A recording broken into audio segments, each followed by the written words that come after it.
Banyak orang yang sangat meyakini bahwa Nabi Muhammad sesungguhnya hanyalah tokoh fiktif. Fiktif artinya tidak beneran pernah ada sebagai suatu pribadi, sebagaimana yang sekarang diyakini oleh banyak sekali orang.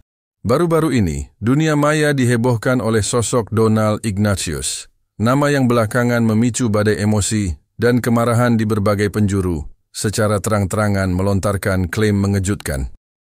Ia mengatakan bahwa Nabi Muhammad hanyalah tokoh fiktif, ciptaan sejarah yang sengaja direkayasa.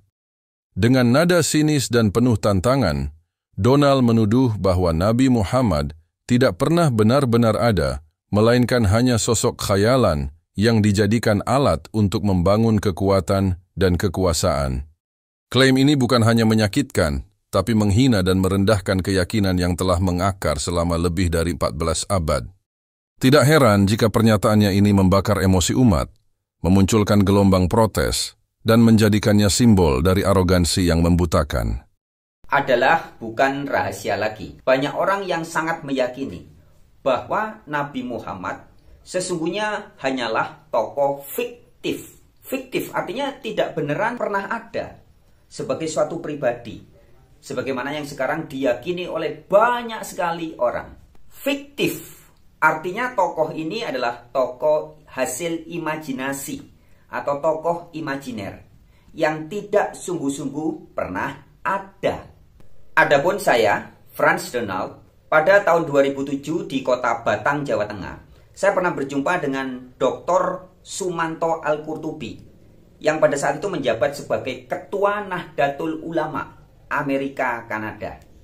Beliau adalah penulis buku dan juga dosen di berbagai universitas di luar negeri.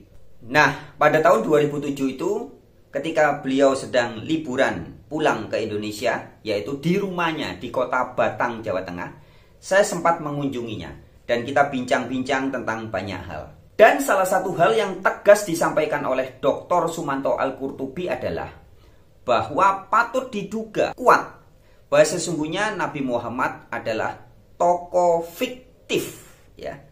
Artinya tidak benar-benar ada, atau tokoh ini hanyalah hasil imajinasi, khayalan, ya, tokoh imajiner yang dibuat oleh orang-orang di tanah Arab pada abad-abad sekitar tahun 800, tahun 900, tahun 1000 dan sekitar itu. Itu disampaikan oleh Dr. Sumanto Al-Qurtubi kepada saya. Nah, mungkin sebagian dari Anda juga ada yang pernah mendengar informasi seperti ini, teman-teman, ya. Tetapi pada video kali ini saya akan sajikan sebuah edukasi yang disampaikan oleh orang yang saat ini sedang viral-viralnya, teman-teman, ya. Kalau di TikTok gitu ya, itu viral banget. Di beberapa channel YouTube juga, ya. Orang ini konon berasal dari Aceh dan sekarang sudah ada di luar negeri, ya. Mantan beragama merek Islam yang sudah murtad keluar dari agama Islam dan kemudian banyak membongkar tentang hal-hal yang sangat bermasalah dalam agama Islam. Dan orang ini juga menyatakan hal yang sama sebagaimana Dr. Sumanto Al-Qurtubi tahun 2007 pernah berkata kepada saya bahwa Nabi Muhammad sesungguhnya hanyalah tokoh fiktif. Oke, without wasting time, kita langsung simak sama-sama, ya. Demikian cuplikan edukasinya. Karakter atau figur itu adalah fiksi. Muhammad itu fiksi, jadi hanya keyakinan saja. Kemudian lebih menarik lagi dari sudut Al-Quran, tidak ada satu ayat pun yang ketika tersebutkan nama Muhammad, itu referensinya sebagai figur seperti yang kita baca dalam kitab hadis. Artinya, 5 kali kata Muhammad tersebutkan dalam Al-Quran, tidak satu tempat pun kata Muhammad itu direferensikan, dimaksudkan sebagai sesosok seperti yang kita baca dalam kitab fikih atau seperti yang diyakini umat Islam. Nah, timbul pertanyaan, Mr. M ini atau Muhammad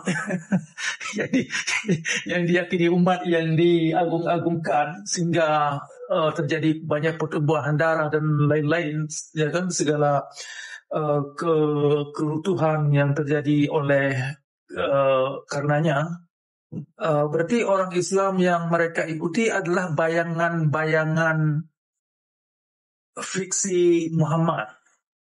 Ya kan, karena dari tradisi atau kitab fikih itu sendiri yang digambarkan adalah bayangan, bukan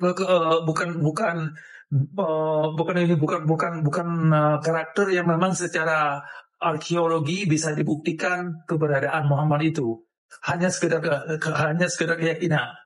Dan kemudian yang lebih menarik lagi, kitab itu sendiri yang dikeluarkan bukan karya figur dari seseorang itu sendiri. Artinya kitab Bukhari atau Muslim, yang diklaim Sahih Muslim, Sahih Bukhari, bukan keluaran sesosok yang dimaksud. Artinya bukan keluaran Muhammad.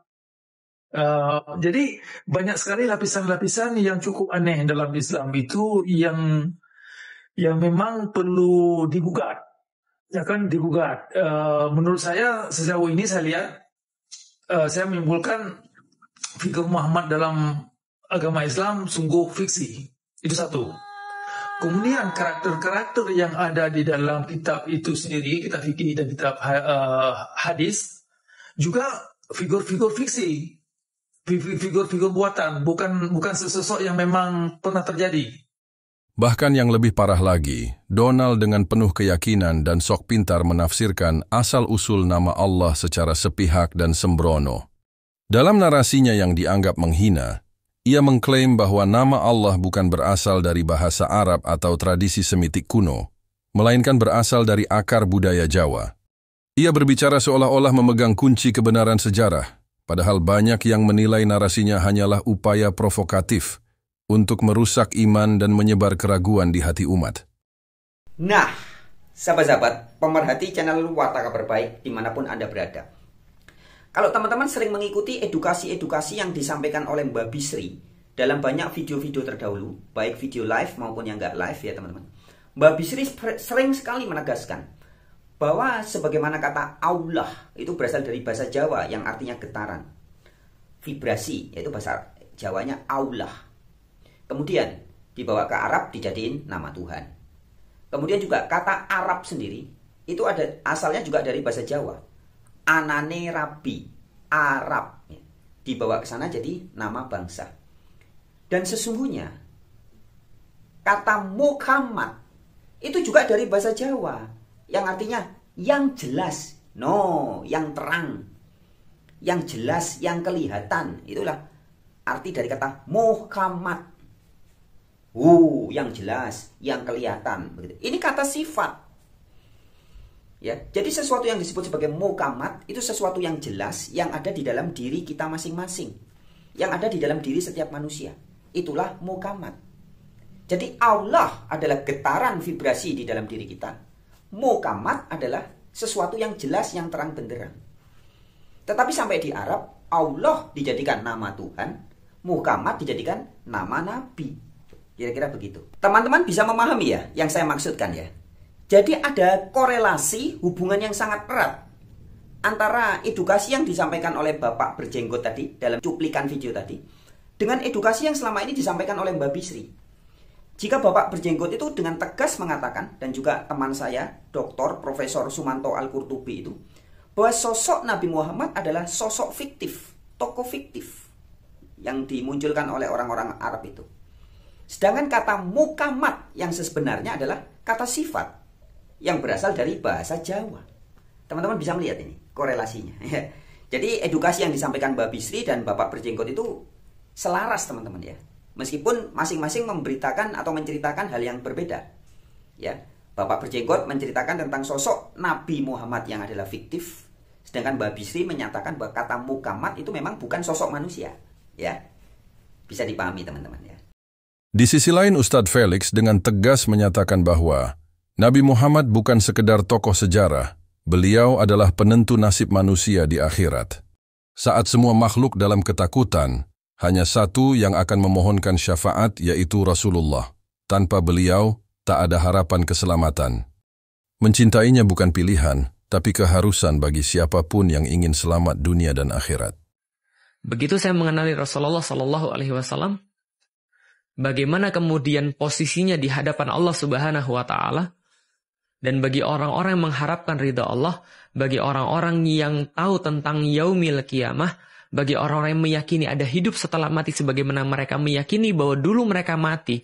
Wa kuntum amwatan fa ahyakum, kemudian mereka hidup, summa yumitukum, dan kemudian seperti itulah mereka akan menemui kematian lagi. Summa yuhyikum, dan mereka akan dihidupkan kembali untuk bertanggung jawab. Summa ilaihi turja'un, kemudian kepada kami Allah bilang kalian akan dikembalikan suatu saat nanti. Bagi mereka yang kemudian sadar tentang yaumil kiamah, seperti apa Muhammad bagi mereka? Ketika di yaumil kiamat seluruh manusia sedang dalam keadaan ribut, riuh, ramai, bingung, resah, yang mungkin gak akan pernah bisa kita bayangkan. Saya pernah dalam satu kondisi di mana saya benar-benar panik ketika saya kehilangan anak saya. Atau dalam kondisi panik suatu waktu ketika ayah pernah pingsan di sebuah mall, istri saya teriak-teriak gak karuan. Abi, ini apa nih Abi? Saya langsung kaget. Saya kirain dia kejepit di eskalator atau apa. Ternyata anak saya dulu tiba-tiba pingsan. Dia langsung ngasih saya, terus nyalain saya. Abi, gara-gara Abi segala macam. Abi, gimana nih Abi sih gini. Abi cepat lari dan segala macam. Saya tuh sudah lari teman-teman sekalian. Dan saya capek banget. Tapi istri saya di belakang masih nyalain saya. Saya nggak sempat lagi balas istri saya. Yang saya perhatiin anak saya panik. Di yaumil kiamat kira-kira seperti apa? Ketika manusia sibuk pada hari itu. Terus kepada siapa antum kemudian mengharapkan balasan? Kepada siapa antum mengharapkan bantuan? Sedangkan seluruh manusia di situ nggak ada yang bisa bantu antum kecuali Rasulullah Muhammad Sallallahu Alaihi Wasallam. Saya berharap beliau kenal dengan saya. Saya berharap beliau tahu nama saya. Saya berharap beliau panggil nama saya. Khalid, ikut belakang, Lik. Sudah nggak apa-apa. Jangan takut, ikut di belakang, Lik. Bagi saya secara pribadi, saya nggak punya satupun andalan yang bisa saya lakukan kecuali mencintai Nabi Muhammad. Mengikuti seluruh ajarannya tentu kita belum mampu. Tentu mungkin kita nggak akan pernah mampu di dalam hidup kita. Tapi mencintai Rasulullah. Hormat pada Rasulullah. Punya etika terhadap Rasulullah. Yang selemah itu kalau seandainya antum nggak mampu lakukan. Terus kita kemudian dari mana kita harus kemudian mengatakan bahwa kita adalah hamba Allah dan kemudian umat Rasulullah Sallallahu Alaihi Wasallam. Satu waktu ketika kita lagi ngumpul para asatidz, Habib Muhammad bin Anis itu pernah berbicara kepada kita. Di saat kita semua tuh sedang meragukan, sebenarnya kita tuh sebagai umat Muhammad kita sudah berbuat apa untuk Rasulullah. Kita nggak pernah lihat Rasulullah. Kita nggak pernah ketemu Rasulullah. Kita nggak pernah satu majelis dengan Rasulullah. Kita belum pernah dengar bagaimana suaranya Rasulullah. Kita belum pernah bareng Rasulullah ketika beliau punya masalah. Kita belum pernah untuk bantu beliau bahkan sedikit pun. Lalu kemudian kita mikir, kita siapa? Dan dalam keadaan itu Rasulullah pernah bilang kepada kemudian para sahabat bahwa ketika mereka bersama dengan Rasulullah, para sahabat itu Rasul bilang, saya rindu dengan ikhwani, saya rindu dengan saudara-saudara saya. Saya rindu dengan saudara-saudara saya. Lalu para sahabat bertanya, ya Rasulullah, bukankah saudara-saudaramu itu adalah kami? Rasul katakan, enggak, kalian bukan saudara saya. Kamu adalah sahabat saya. Kalian adalah sahabat saya. Lalu siapa kemudian saudara-saudaramu ya Rasulullah? Rasul bilang adalah mereka belum pernah bertemu dengan kami. Mereka belum pernah untuk bersama dengan kami. Mereka tidak pernah hidup di zaman kami. Tapi mereka semuanya mencintai kami. Dan ikut dengan aturan-aturan kami. Kira-kira seperti itu. Maka kemudian ketika kita merasa bahwa kita sudah berbuat apa untuk Islam, kita sudah berlaku apa untuk Islam, apakah kita sudah jadi orang yang benar-benar membanggakan Rasulullah Sallallahu Alaihi Wasallam, yang beliau benar-benar ngakuin kita ketika dia yaumil kiamat, yang beliau benar-benar nganggap kita sebagai umatnya ketika dia yaumil kiamat. Kemudian Habib Muhammad bin Anis itu berkata kepada kita dalam doanya, beliau bilang, Ana yakin nanti besok antum semua akan bersama dengan kakek kami, Nabi Muhammad Sallallahu Alaihi Wasallam, di surganya Allah kala insya Allah. Di situ kami kemudian mulai untuk menangis. Kemudian kenapa? Karena membayangkan itu saja sudah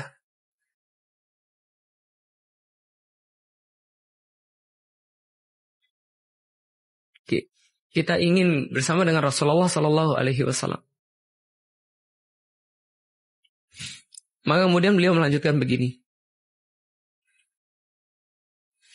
Ana yakin bahwa antum semua pasti bersama dengan Rasulullah Sallallahu Alaihi Wasallam. Kenapa? Karena dulu kakek kami itu dihina, kakek kami itu dilempari batu, kakek kami itu disakiti, kakek kami itu sampai berdarah kedua kakinya. Kakek kami diprovokasi.